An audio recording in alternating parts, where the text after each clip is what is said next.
Sir మీ అమూల్యమైన సలహాలు మన కొత్త సర్కార్కు కానీ రేవంత్ సర్కార్కు కానీ మనము కొన్ని ఇప్పుడు సర్కార్ ఎలా పనిచేస్తుంది, లోటుపాట్లు ఎలా ఉన్నాయి, ఏం చేస్తే బాగుపడుతుంది, లోడ్ బడ్జెట్ అని ఈ అసెంబ్లీలో గందరగోళాలు ఇవన్నీ జరుగుతూ ఉన్నాయి. సో ఈ నేపథ్యంలో కొన్ని మీలాంటి వాళ్ళ సలహాలు సర్కార్కు అవసరమని మన V5 న్యూస్ అవసరం అనిపిస్తుంది.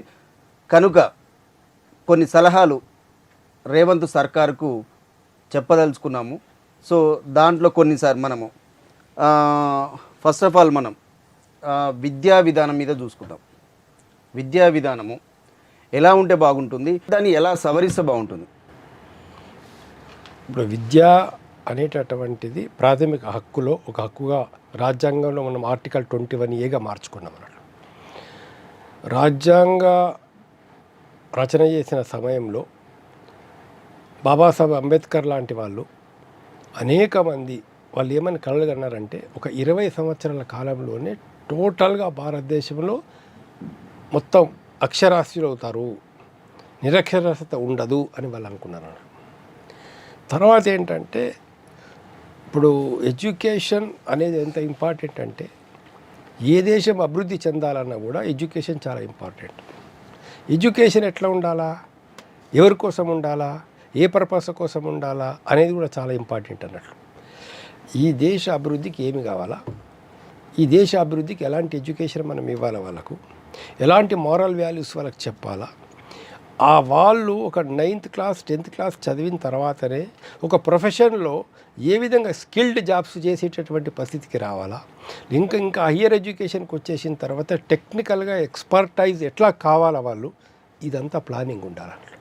ఇదంతా ప్లానింగ్ కనుక ఉన్నట్లయితే ఒక బెస్ట్ ఎడ్యుకేషన్ మనకి ఇస్తాం. ఈ దేశంలో అనేక కారణాల వల్ల ఈ దేశంలో ఉండేటటువంటి ఒక దళితులు కావచ్చు, ఆదివాసీలు కావచ్చు, లేదా ఇవాళ అయితే మనం బీసీ అంటున్నామో వెనుకబడిన తరగతుల వాళ్ళు కావచ్చు, అనేక కారణాల వల్ల కొన్ని వందల సంవత్సరాలుగా వేల సంవత్సరాలుగా విద్యకు దూరం చేయబడ్డారు. దానిలో కర్ణుడు అర్జునుడితో పోటీ పడతారంటే నీదే కులమని అడ్డం వచ్చింది. ఏకలవ్యుడు కూడా అర్జునుడితో పోటీ పడతారంటే నువ్వు ఎరకల కులానికి చెందిన వ్యక్తివి ఒక క్షత్రియుడితో ఎట్లా పోటీ పడతారు. Talented the best talented persons ఎవరైతే భారతదేశం లోపల ఉన్నారో ఆ టాలెంటెడ్ పర్సన్స్ అందరినీ కూడా వర్ణ వ్యవస్థ పేరు మీద అయితే ఉందో క్రమంగా వాళ్ళని పైకి రాకుండా చేయడం అనేది జరిగింది అన్నట్టు.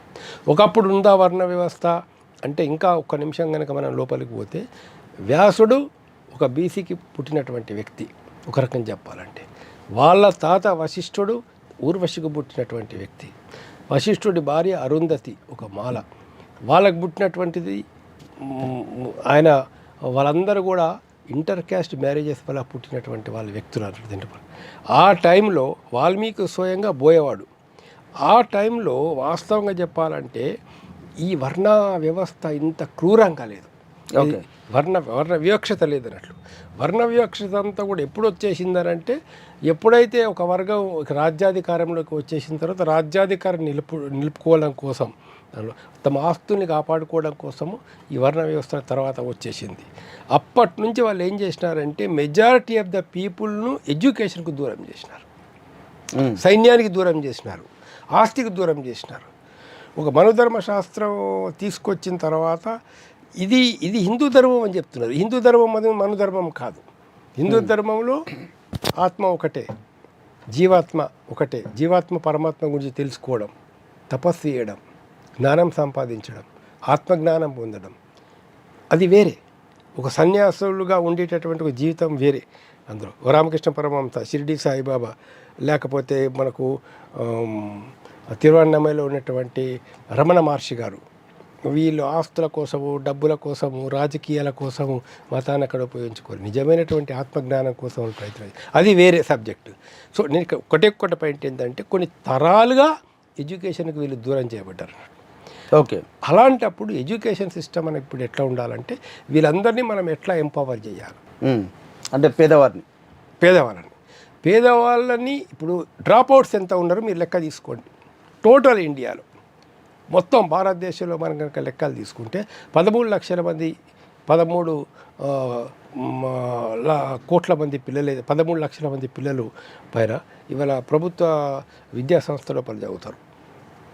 13 కోట్లు. ఓకే, ఇంకొక 12 కోట్ల మంది అవుతుందో ప్రైవేట్ విద్యాసంస్థలు చదువుతారు. ఇంకొక 12 కోట్ల మంది పిల్లలు ఎక్కడ ఉన్నారో లెక్కలేదు సెంట్రల్ గవర్నమెంట్ దగ్గర.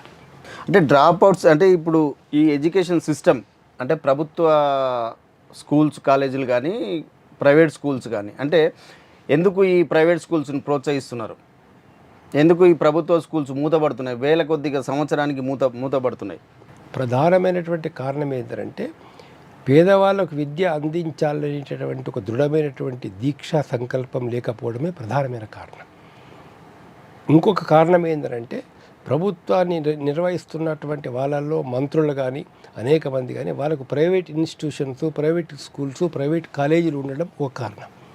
వాళ్ళ ప్రైవేట్ స్కూల్స్ నడవాలంటే, వాళ్ళ ప్రైవేట్ కాలేజీలు ఉండాలంటే, వాళ్ళ ప్రైవేట్ యూనివర్సిటీలు బాగుండాలంటే ఇక్కడ గవర్నమెంట్ ఎడ్యుకేషన్ ఇక్కడ దెబ్బతింటే కదా వీళ్ళు అక్కడికి పోతారు. ఫర్ ఎగ్జాంపుల్ ఉస్మానియా యూనివర్సిటీ ఉంది. ఉస్మానియా యూనివర్సిటీలో 1200 మంది ప్రొఫెసర్స్ ఉండాల. ఇవాళ 400 కూడా లేరు. అంటే ఎన్ని పోస్టులు ఖాళీ ఉన్నాయి? అంటే ఎందుకు ఫిలప్ చేయట్లేదు? ఎందుకు ఫిలప్ చేయటం లేదు?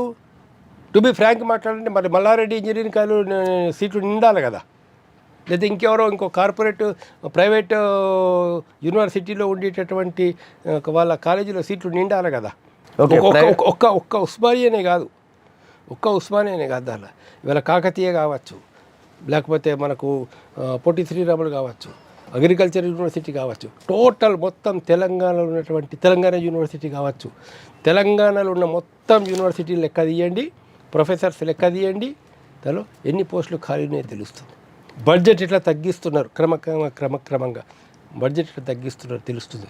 సెంట్రల్ గవర్నమెంట్ ఏందండి ఇవాళ 8.2% ఎడ్యుకేషన్. దానికి మిగతా వ్యవస్థలు ఏం చేస్తున్నాయి సార్? ఇప్పుడు పొలిటికల్ విధానంగా మీరు అన్నట్లు ప్రభుత్వంలో ఉన్న ఎమ్మెల్యేలు, ఎంపీలు వాళ్ళ విద్యా వ్యవస్థలు ఉన్నాయి కనుక వాటి కోసం వీటిని మూతపడేస్తారు. మిగతా వ్యవస్థలు మేధావులు కానీ ఇంకా న్యాయ వ్యవస్థలు కానీ ఇంకా వేరే సెక్షన్స్ అంతా ఇప్పుడు నిర్ణయము ఎవరు ఏమన్నా కూడా నిర్ణయం అనేటటువంటిది భారతదేశం లోపల సెంట్రల్లో అయితే ప్రధానమంత్రి తీసుకుంటారు, రాష్ట్రంలో అయితే ముఖ్యమంత్రి తీసుకుంటాడు.